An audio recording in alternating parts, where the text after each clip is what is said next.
अब जो 21 दिनों के लिए आम आदमी पार्टी चीफ और दिल्ली सीएम अरविंद केजरीवाल जेल से बाहर आए हुए हैं, तो उन्होंने देरी नहीं की है ये 21 दिन अच्छे से यूज करने में। जेल से निकलते ही दिल्ली सीएम ने रोड शो शुरू कर दिया है और अब आम आदमी पार्टी ये नारा लगा रही है,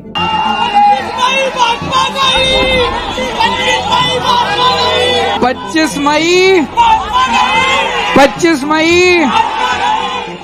और वहीं दिल्ली सीएम ने सीनियर एडवोकेट अभिषेक मनु सिंघवी को मिलकर धन्यवाद भी किया है, क्योंकि उनकी ही वजह से अरविंद केजरीवाल जेल से बाहर निकल पाए हैं। एक्स पर ट्वीट करते हुए दिल्ली सीएम ने कहा है, visited doctor Singhvi at his residence today to thank him and his team. It's because of him that I am able to campaign today. He has always been a source of strength for all of us. पर ये तो बहुत आम बात होगी कहना कि supreme court के इस जजमेंट को लेकर काफी कंट्रोवर्सी चल रही है, और वो भी लीगल फील्ड में ही, जहाँ कई एडवोकेट्स जस्टिस संजीव खन्ना और दीपांकर दत्ता के ऑर्डर के फेवर में है, वहीं कई इसके सख्त खिलाफ है। और कई का तो मानना है कि सुप्रीम कोर्ट पर काफी प्रेशर भी था अरविंद केजरीवाल को रिलीज करने के लिए। अब किस बात में कितनी सच्चाई है या नहीं, इसका फैसला हम आप पर छोड़ते हैं, पर चलिए एक नजर डाल लेते हैं कि इस सुप्रीम कोर्ट ऑर्डर को लेकर इतनी कंट्रोवर्सी क्यों है। ये कंट्रोवर्सी इसलिए भी है क्योंकि अटकलें लगाई जा रही है कि इस फैसले के बाद कई अरेस्टेड लोग भी ऐसे ही बेल की मांग करने इलेक्शंस का बहाना देते हुए आएंगे। और आपको बता दी कि एक ऐसे व्यक्ति हमारे सामने आ भी चुके हैं। Radical separatist Amritpal Singh has now sought a bail from the Punjab and Haryana High Court to contest in the election।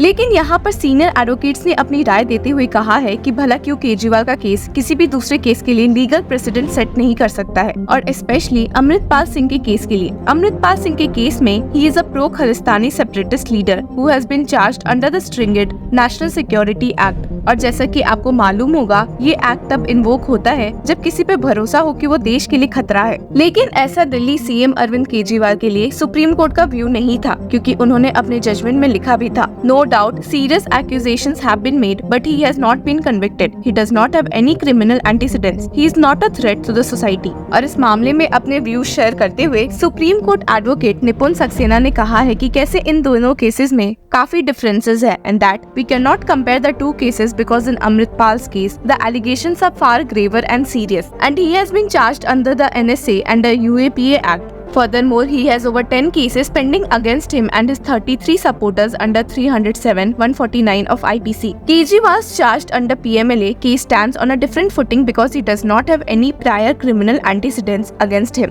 एक दूसरा पॉइंट जो सीनियर एडवोकेट्स ने उठाया है वो ये है कि दिल्ली सीएम अरविंद केजरीवाल का केस लीगल प्रेसिडेंट नहीं हो सकता है, क्योंकि ये एक इंटरिम बेल है। और इस मामले में अपने व्यूज देते हुए senior advocate and farmer additional solicitor general Sanjay Jain ने कहा है, it is only an interim order which does not decide on any proposition of law, much less upset any element of criminal jurisprudence. It doesn't declare or make politicians a separate class. और इसी point से senior advocate Gopal Shankar Narayan ने भी agree किया है कि supreme court ने इस केस में एक इंटरिम बेल दी है और न कि regular bell, and stated additionally the court has considered Kejriwal's past conduct and whether he would abscond or be a threat to society, and decided he could be permitted to join campaigning only till June 1, after which he goes back into custody। लेकिन जहां इन advocates ने supreme court के order से agree किया है, वहीं supreme court advocate जय आनंद देहादराई ने एक इंटरव्यू के दौरान कहा है, the verdict would set a dangerous president. और यहाँ उन्होंने इस बात को दोहराई कि अमृतपाल सिंह भी अब दिल्ली सीएम अरविंद केजरीवाल के केस को लेकर सुप्रीम कोर्ट का रुख कर सकते हैं और बेल की मांग कर सकते हैं।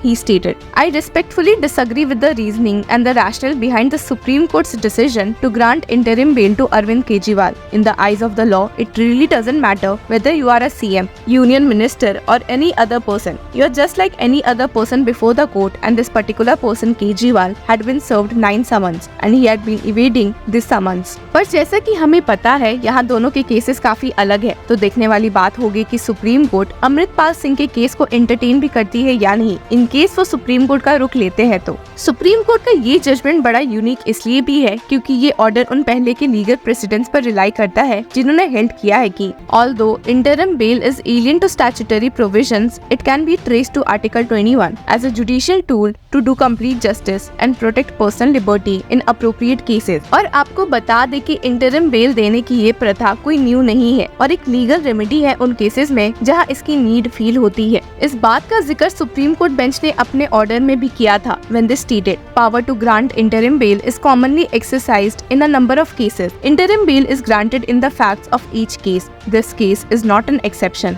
और इस ऑर्डर की सबसे यूनिक बात ये है कि जिस वजह से सुप्रीम कोर्ट बेंच ने ये ऑर्डर पास करने का सोचा भी है, और वो है इलेक्शंस का reason. Supreme Court bench has stated, it is no gainsaying that general elections to Lok Sabha is the most significant and an important event this year. General elections supply the vis viva to a democracy. Given the prodigious importance, we reject the argument raised on behalf of the prosecution that grant of interim bail release on this account would be giving premium of placing the politicians in a beneficial position compared to ordinary citizens of this country. यहाँ पर इस order को unique इसलिए भी कहा जा रहा है क्योंकि दिल्ली सीएम अरविंद केजरीवाल को interim bell liberty statutory right duties के बेसिस पर नहीं मिली है, पर एक पब्लिक इंटरेस्ट डिफेंस की वजह से मिली है, जो दिल्ली सीएम अरविंद केजरीवाल के मिड इलेक्शन के बीच में अरेस्ट होने के खिलाफ दिखे थे। आपको बता दें कि ईडी ने इन सारे आर्ग्यूमेंट्स को बहुत ही काउंटर करने की भी कोशिश की थी। हालांकि the enforcement directorate argued against recognition of any special right including a right to campaign as being violative of article 14 of the constitution,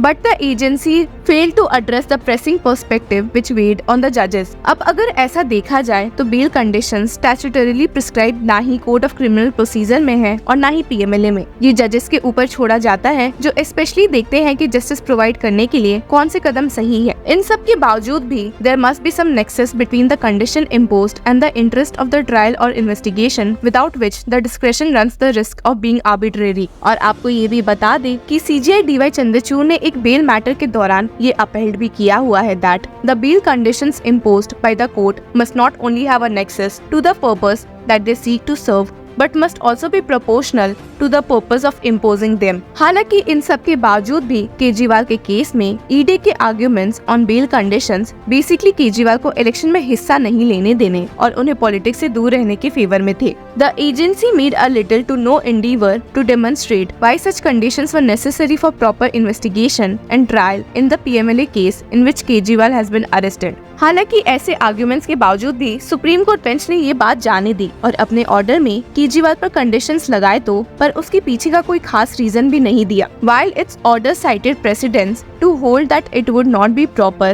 to impose conditions that deny Kejriwal the right to participate in electoral politics as the same may be an unreasonable restriction of fundamental rights. It didn't provide any reasoning for the conditions that Kejriwal shall not visit the Delhi Secretariat or attend his office as Chief Minister. यहाँ पर lack of reasoning इसलिए भी shocking है क्योंकि ED ने इस मामले की जांच 2022 से तो शुरू की है, तो अंदाजा लगाना आसान है कि उन्होंने अब तक दिल्ली सीएम के ऑफिस से इम्पोर्टेंट डॉक्यूमेंट्स तो ले लिए होंगे और अब कोई एविडेंस टैंपरिंग का सीन नहीं बनता है। उसके बावजूद ऐसे ऑर्डर्स पास करना लोगों में शक पैदा कर देते हैं। तो अब देखना ये होगा कि आने वाले दिनों में सुप्रीम कोर्ट के इस जजमेंट को लेकर और कंट्रोवर्सी उठती है या नहीं। Till then keep following Law चक्रा।